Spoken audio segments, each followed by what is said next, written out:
Hi viewers, మనం వచ్చేసి ఈరోజు దిస్ అంటే ఇది దగ్గరగా ఉండేటువంటి వస్తువులు కావచ్చు, జంతువులు కావచ్చు, పక్షులు కావచ్చు, తర్వాత మనుషుల గురించి తెలియజేసేటప్పుడు ఈ యొక్క దిస్ అనేటువంటిది దగ్గరగా ఉండేటప్పుడు మనం ఉపయోగిస్తాము. తర్వాత దూరంగా ఉండేటువంటి ఉపయోగించేటప్పుడు దూరంగా ఉండేటువంటి వస్తువులు, జంతువులు, పక్షుల గురించి ఉపయోగించేటప్పుడు దట్ అనేటువంటిది ఉపయోగిస్తాము.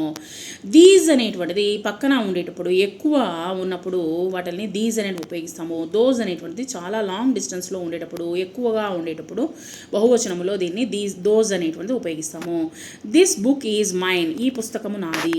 దోస్ యాపిల్స్ ఆర్ ఫ్రెష్, అక్కడ ఉన్నటువంటి యాపిల్స్ చాలా ఫ్రెష్గా ఉన్నాయి.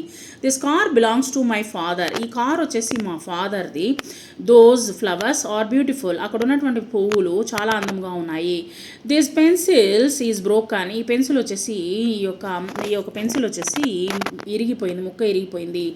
దోస్ హౌసెస్ ఆర్ బిగ్, అక్కడ ఉన్నటువంటి హౌస్లు వచ్చేసి ఇల్లులు చాలా పెద్దవిగా ఉన్నాయి. దిస్ బ్యాగ్ ఈజ్ హెవీ, ఈ యొక్క బ్యాగ్ వచ్చేసి చాలా బరువుగా ఉన్నది. దోస్ స్టార్స్ ఆర్ షైనింగ్, అక్కడ ఉన్నటువంటి నక్షత్రాలు మెరుస్తూ ఉన్నాయి. దిస్ డాగ్ ఈజ్ ఫ్రెండ్లీ, ఇక్కడ ఉన్నటువంటి కుక్క వచ్చేసి ఫ్రెండ్లీగా ఉన్నది.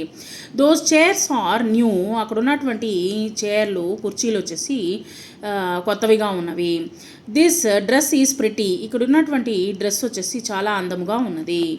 దోస్ మౌంటైన్స్ లుక్ అమేజింగ్, అక్కడ ఉన్నటువంటి కొండలు చాలా అందంగా ఉన్నాయి.